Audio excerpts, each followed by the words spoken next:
Look around almost anywhere on Earth, and you will find stories. They are in books, in movies, in religions, in advertisements, in classrooms, courtrooms, and political speeches. Stories are everywhere. The strange thing is that most people think stories are entertainment, something humans enjoy after the important work is done, something separate from the machinery of civilization. But that view misses something much bigger, because stories are not sitting on top of civilization. Stories are part of the machinery. In many ways, civilization itself runs on stories, and that raises a strange question. Why? Why would a species spend so much time creating things that are not physically real? The answer begins with a problem that becomes more difficult every time a society grows larger. How do large numbers of people believe in the same things? A small group does not need stories for that. In a village, people can see most things for themselves. They know who grows food. They know who enforces rules. They know who can be trusted. Reality is local, but as societies expand, something changes. Most of the people around you become strangers. You cannot personally verify everything. You cannot know everyone. You cannot witness every event. And yet large societies still function. Millions of strangers cooperate every day. Food arrives in stores, governments collect taxes, businesses hire workers, laws are enforced, entire nations continue operating. The question is how? Part of the answer is stories. Stories allow large numbers of people to share the same understanding of reality, not physical reality, shared reality. The reality created when millions of people agree that certain things matter.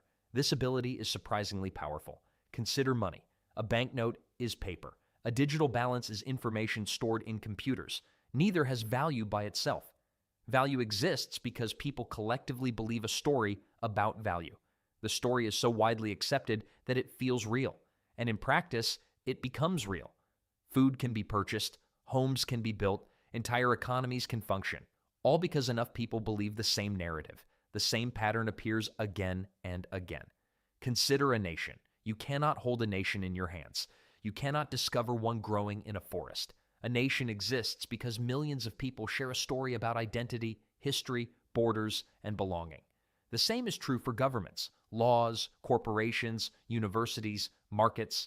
These systems produce real consequences, but beneath them lies something invisible, a shared belief, and shared beliefs spread through stories.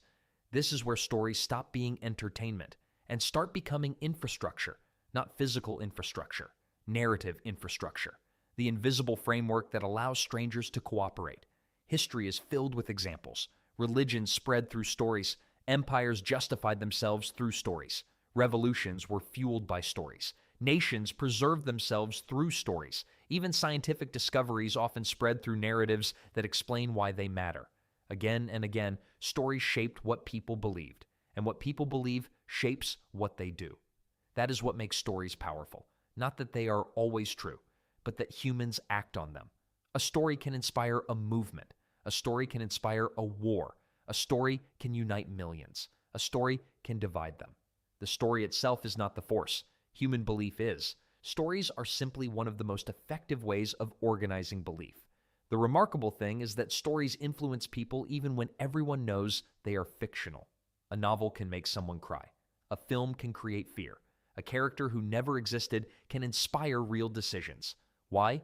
Because the human mind responds to meaning, not just information. Stories take information and arrange it into patterns. Patterns of cause and effect, choice and consequence, success and failure. The result is something easier to understand and remember. In a sense, stories function like simulations. They allow people to experience situations without directly living through them. A story about courage can teach courage. A story about betrayal can teach caution. A story about injustice can change how someone sees the world. Long before flight simulators trained pilots, stories were simulating reality, and they still are. But stories do something even stranger. They help create identity. Ask someone who they are. Most people answer with a story. They explain where they came from, what happened to them, what they value, what they hope will happen next. Identity is often narrative. People understand themselves through stories. Families do the same. Communities do the same. Nations do the same. Civilizations do the same. Again and again, narrative becomes identity. And identity influences behavior.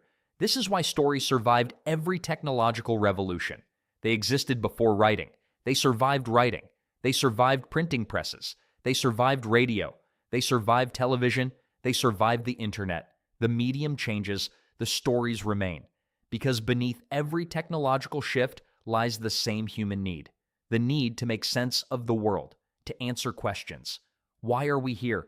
What happened before? What should happen next?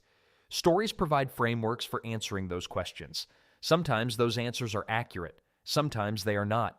But humans rarely stop searching for them. And eventually, stories became something larger than explanations. They became reality-building tools. Money works because people believe a story about value.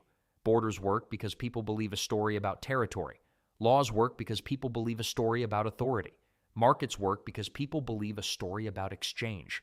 Corporations work because people believe a story about ownership. Remove the shared belief and the system begins to weaken. A dollar becomes paper. A border becomes a line. An institution becomes a building. Again and again, stories transform objects into systems, and systems into civilizations. This may be one of humanity's most unusual abilities. Humans can cooperate with enormous numbers of strangers, not because they know one another personally, but because they share narratives. A village can survive through familiarity. A civilization requires shared belief. Stories make that possible. They allow millions of people to coordinate around the same ideas. The larger the society becomes, the more important those shared stories often become. The strange thing is that most people spend their entire lives inside stories without noticing them. They inherit stories, defend stories, argue over stories, vote because of stories, fight because of stories, build societies around stories, and often mistake those stories for reality itself. Yet many of the forces that shape human history began as narratives. An idea becomes a story becomes a belief becomes a movement becomes an institution reshapes the lives of millions, all because an idea found a narrative strong enough to survive. So why did humans invent stories?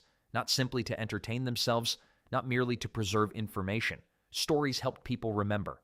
Then they helped people teach. Then they helped people trust. Then they helped people cooperate. Then they helped people build institutions. Then they helped people build civilizations. And perhaps that is the strangest part of all. When people think about inventions that changed the world, they usually imagine machines, the wheel, the steam engine, the computer. But one of the most powerful inventions was invisible. It could not be touched. It could not be measured. Yet it organized religions, built nations, created economies, defined identities, and allowed millions of strangers to act as if they were part of the same story. That invention was the story. And even now, thousands of years later, humanity is still living inside the stories it tells itself.